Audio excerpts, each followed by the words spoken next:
चलिए आइए अब पढ़िए relationship between total utility and marginal utility.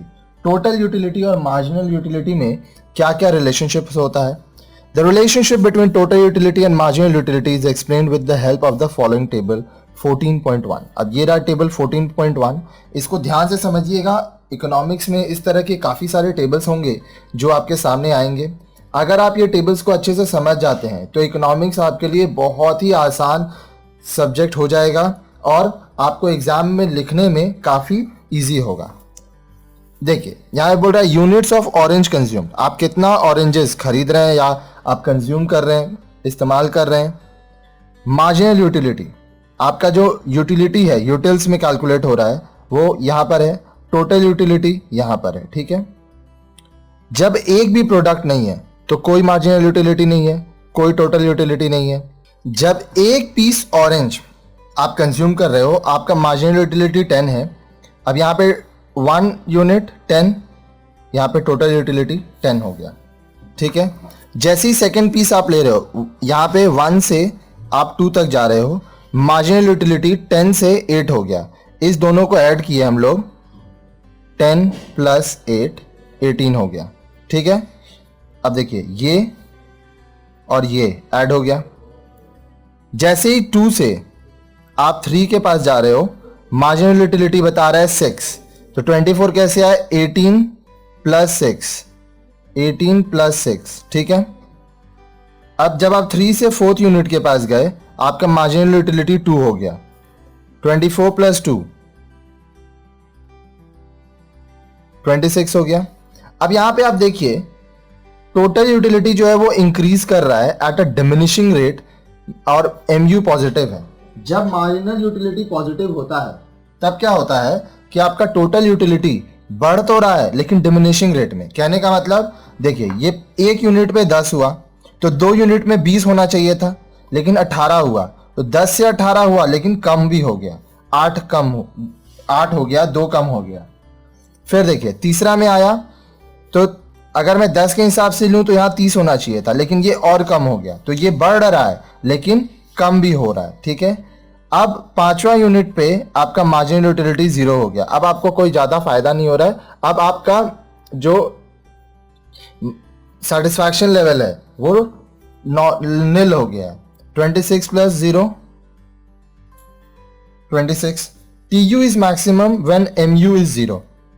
जब मार्जिनल यूटिलिटी 0 हो जाएगा तब टोटल यूटिलिटी आपका मैक्सिमम रहेगा।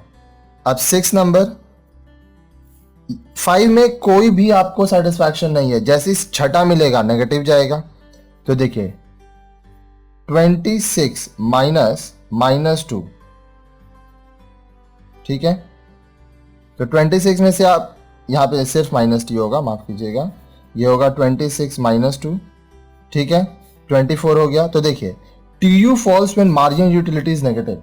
जब आपका मार्जिनल यूटिलिटी नेगेटिव हो जाता है तब क्या होता है कि आपका टोटल यूटिलिटी भी गिरने लगता है।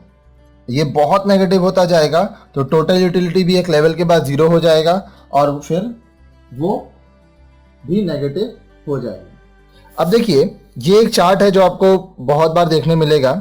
यहाँ पे utility, total utility, marginal utility, यहाँ पे number of units of oranges in figure number 14.1 के बेस पे हम लोग ये बनाए हैं।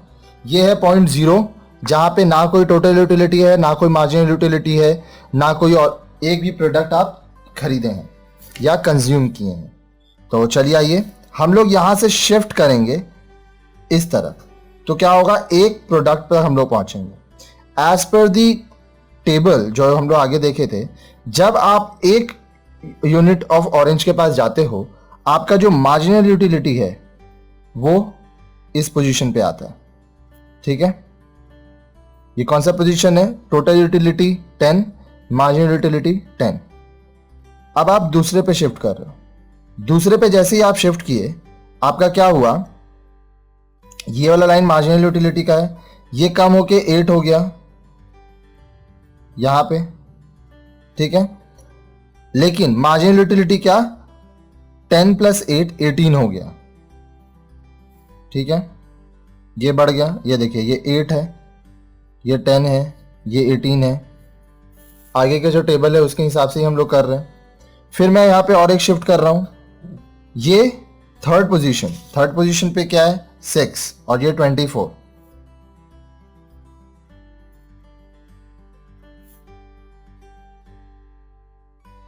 ये 6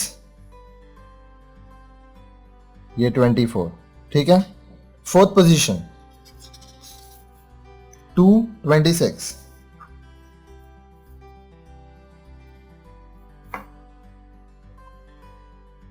टू 26, ठीक है। उसके बाद फिफ्थ पोजीशन 0 26, फिफ्थ पोजीशन में ये 0 आ गया, ये मान लीजिए 26। मैं यहाँ पे एक एक शिफ्ट कर रहा हूं। अब मैं फिफ्थ से 6 के पास जा रहा हूं। -2 24,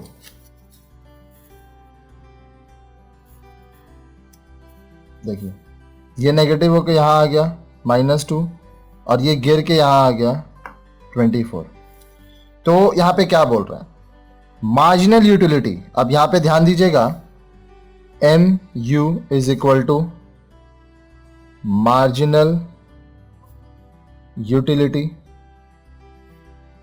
TU is equal to total utility. Okay, MU is the rate of change in TU. It means that total utility increases as long as marginal utility is positive. अब देखिए यहां तक ये पॉजिटिव है, ठीक है, इसके बाद तो ये 0 ही हो गया, तो ये बढ़ रहा है, it is increasing. In table 14.1 marginal utility is declining between the range A और B। A और B में देखिए मार्जिनल यूटिलिटी डिक्लाइन कर रहा है, मतलब ये नीचे की तरफ जा रहा है, बट इज पॉजिटिव, लेकिन ये पॉजिटिव है, देखिए सारा पॉजिटिव नंबर्स है। So total utility is increasing at a decreasing rate. जो टोटल यूटिलिटी है देखिए पॉइंट A और C में ये इंक्रीज कर रहा है, लेकिन डिक्रीजिंग रेट क्यों बोल रहा है, 10 से 18 जा रहा है, सिर्फ 8 और बढ़ा, 18 से 24 सिर्फ 6 और बढ़ा। देखिए इसके और इसके बीच में 8 प्लस हुआ, इसके बीच में 6 प्लस हुआ, इसके बीच में 2 प्लस हुआ, तो ये क्या रहा है, बढ़ रहा है, लेकिन देखिए रेट डिक्रीज हो रहा है। फिर बोल रहा है total utility is maximum when marginal utility is 0। अब देखिए टोटल यूटिलिटी मैक्सिमम क्या है, 26 मैक्सिमम स्टेज है, उस समय ये 0 पे खड़ा है, कौन, marginal utility. At point B MU is equal to 0, देखिए पॉइंट B MU 0 है, and the corresponding point on TU is C where TU is maximum. देखिए कॉरेस्पॉन्डिंग C किसका है, TU का, ये मैक्सिमम है इस time. Total utility starts declining when marginal utility becomes negative, that is less than 0। अब यहाँ पे देखिए जो मार्जिनल यूटिलिटी है ये 0 से कम हो गया, ठीक है, ये भी गिरने लगा, तो ये ध्यान दीजिएगा। अब ये जो टर्म है, ये 3 पॉइंट्स आप अपने लैंग्वेजेस में लिख सकते हैं कि जब तक ये बढ़ रहा है ये पॉजिटिव है, ठीक है, जैसे ये 0 हुआ मार्जिनल यूटिलिटी, TU अपने मैक्सिमम पोजीशन पे है, जैसे मार्जिनल यूटिलिटी नेगेटिव हुआ TU डिक्लाइन करने लगा। अब मान लीजिए मार्जिनल यूटिलिटी और माइनस होते जाएगा, तो TU गिरते गिरते एक पॉइंट ऐसा भी आएगा जब आपका टोटल यूटिलिटी पूरा 0 हो जाएगा, ठीक है। तो इस तरह से ये चार्ट होता है। आगे हम लोग और भी चार्ट पढ़ेंगे तो आपका पूरा कॉन्सेप्ट क्लियर होता जाएगा।